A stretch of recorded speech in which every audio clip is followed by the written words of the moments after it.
আসসালামু আলাইকুম প্রিয় শিক্ষার্থীবৃন্দ, তোমাদের সকলকে স্বাগত জানাচ্ছি আজকে আরেকটি নতুন ক্লাসে। ষান্মাসিক সামষ্টিক মূল্যায়নের নবম শ্রেণীর ডিজিটাল প্রযুক্তি প্রথম অধ্যায়ের আমি একটি কাজ তোমাদের সামনে আজ উপস্থাপন করব। এই কাজটি সমাধান সহ আমি তোমাদের সাথে আলোচনা করছি, একটু ভালো করে আয়ত্ত করার চেষ্টা করো। নমুনা প্রশ্ন হিসেবে আমি এটি তোমাদের সাথে আলোচনা করছি। এটা বোঝার মাধ্যমে তুমি এরকম যে কোনো নমুনা প্রশ্ন বা এরকম যে কোনো রিপোর্ট তৈরি করতে পারবে। তাহলে চলো শুরু করি। কাজ 1, গণযোগাযোগ মাধ্যম, সামাজিক যোগাযোগ মাধ্যম এবং নিউ মিডিয়া এর মধ্যে তুলনা করে একটি রিপোর্ট তৈরি করো। গণযোগাযোগ মাধ্যম, সামাজিক যোগাযোগ মাধ্যম এবং নিউ মিডিয়া এই তিনটির মধ্যে তুলনা করে আমরা একটি রিপোর্ট তৈরি করব। প্রিয় শিক্ষার্থীবৃন্দ, এখানে আমি রিপোর্টটি তোমাদের জন্য উপস্থাপন করছি। ভূমিকা: গণযোগাযোগ মাধ্যম,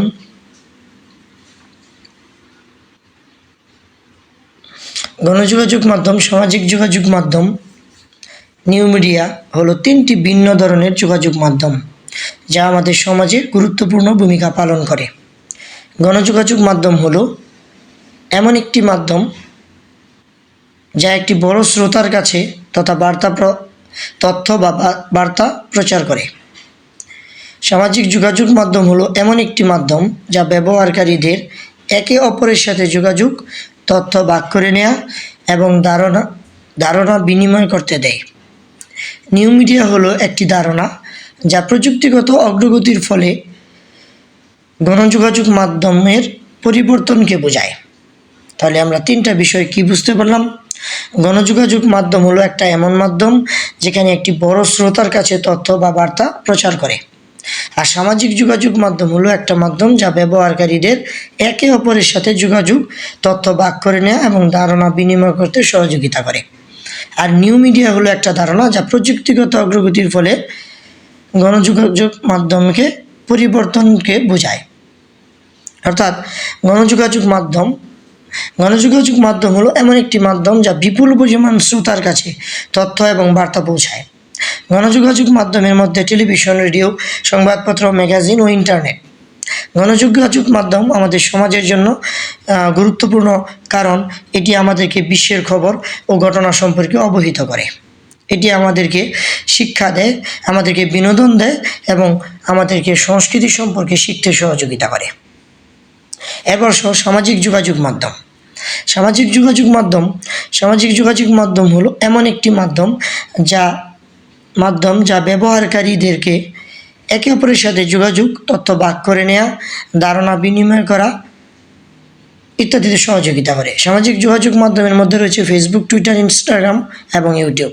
সামাজিক যোগাযোগ মাধ্যম আমাদের সমাজের জন্য গুরুত্বপূর্ণ। এটি আমাদেরকে একে অপরের সাথে সংযুক্ত করতে সহযোগিতা করে। এটি আমাদেরকে আমাদের আগ্রহের বিষয়গুলো সম্পর্কে আরও জানতে সহযোগিতা করে। এটি আমাদেরকে আমাদের মতামত প্রকাশ করতে, পরিবর্তন করতেও সহযোগিতা করে। এরপর আসো নিউ মিডিয়া। নিউ মিডিয়া হলো এমন একটি ধারণা বা প্রযুক্তি